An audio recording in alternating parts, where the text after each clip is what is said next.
Опа, това беше запис. Даже самата конструкция на талигата и на рамата така е направено, че локомотив като се движи се получава едно характерно клатене, което дори при нашите оригинал тънковете и гума, защото са напружимно окачване. Цапви.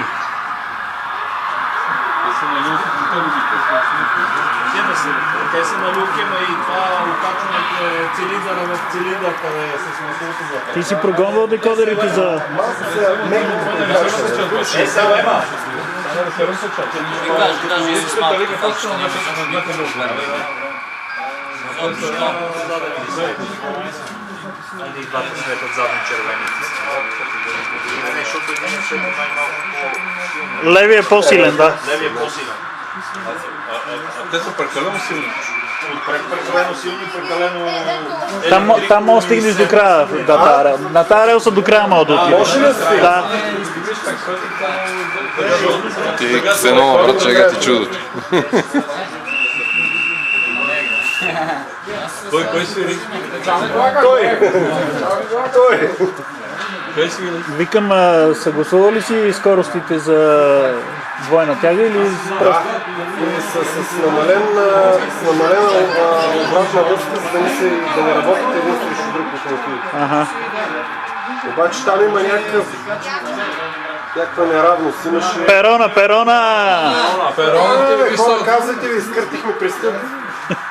Айде в депото при мен. Май нема локомотив, който да не опре от този перон. Дезирото не опирало в перона. Перона трябва да се резне. Никакви норми връчи.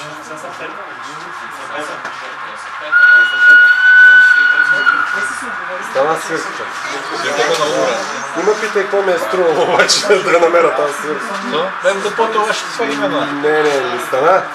Не можах да отида до депото, трябваше за 2-3 дена всичко да скълпа и да направя. Добре, докарал си. Много хубаво е станало. Докарал си.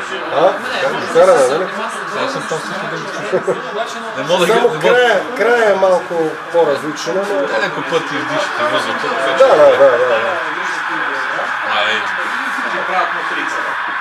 Не, това трябва да се намали касата. Адриш се ядоси, че имаше работа и си тръгна. Значи... Едната на Тони Ами да е отлее. Машината, защо се продава в Румъния на тази цена? Защото като е поръчена, тук трябва да дойде с черни кантове на белите линии. Това нещо обаче не е станало. По всички там изредените причини идва само с бялата линия. И понеже не е съвсем оригиналната, като оригиналната, те изглежда имат проблем с реализацията и затова са намалили цената. За тия, които обаче са решили да прибоядисват на БДЖ, това няма никакво значение. Значи взимайте, защото е по-ефтино. Всъщност новия локомотив, който ще дойде с две черни ивици, ще е с 30 евро отгоре. Заради двете черни ивици. 171.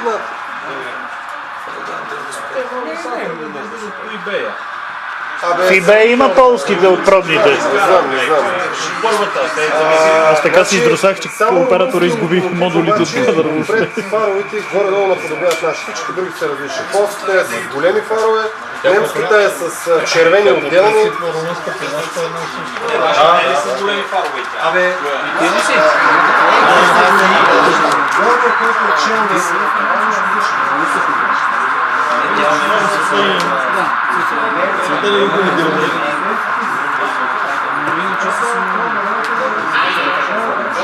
Второ, просто не съм казваш.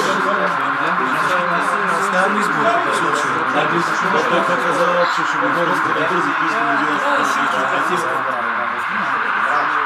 Защото и аз ще търся и ще правим.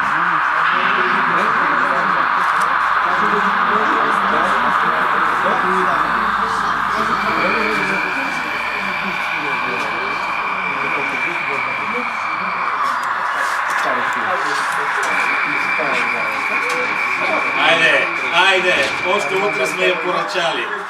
Повече ясно не мога да играе в eBay и да какво. Добре, че не пара локомотив. Ама нищо, виж, че ще Парам вече ще да има колица. той вече няма да му се...